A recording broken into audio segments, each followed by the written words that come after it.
This video I'm just going to showcase the CKsuperlevis last 4H method, which I learned it by watching his videos, and he definitely deserves most of the credit.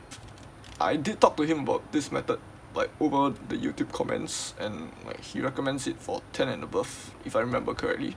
I've paired up this edge, and what I do here, instead of inserting and realigning the centers, the next step of his method is actually to go and look at your next edge and just continue pairing. So in this case, orange and yellow looks very good.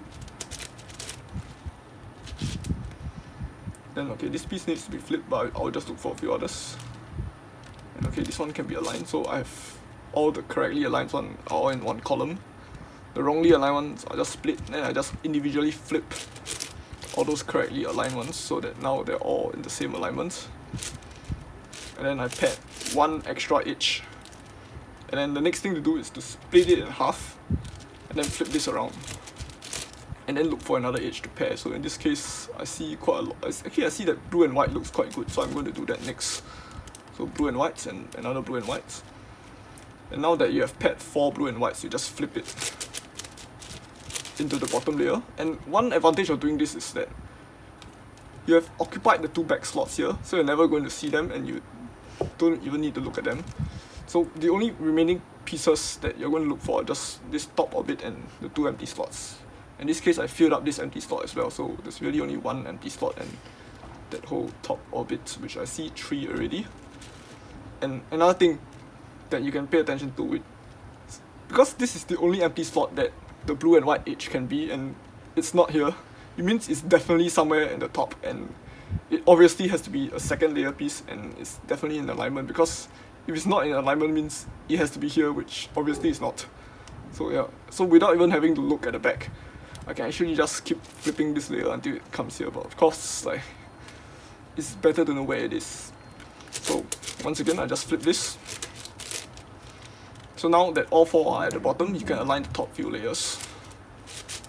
And then he uses this algorithm, which is LR, or you do L and R at the same time, then U2 D2, then undo your L and R.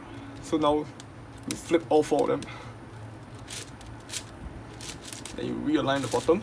Then actually this is where I get quite inefficient, because what I'll do is I'll W prime and flip this and flip that.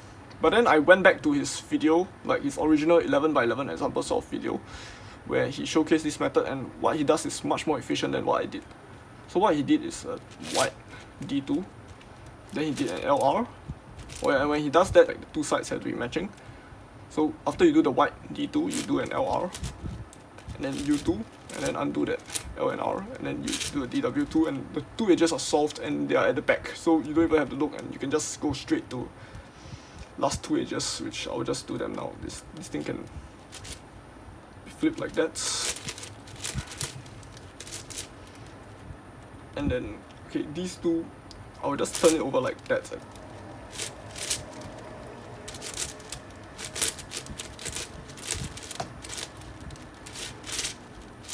And I get no parity because I actually set up this case. It's not a real scramble.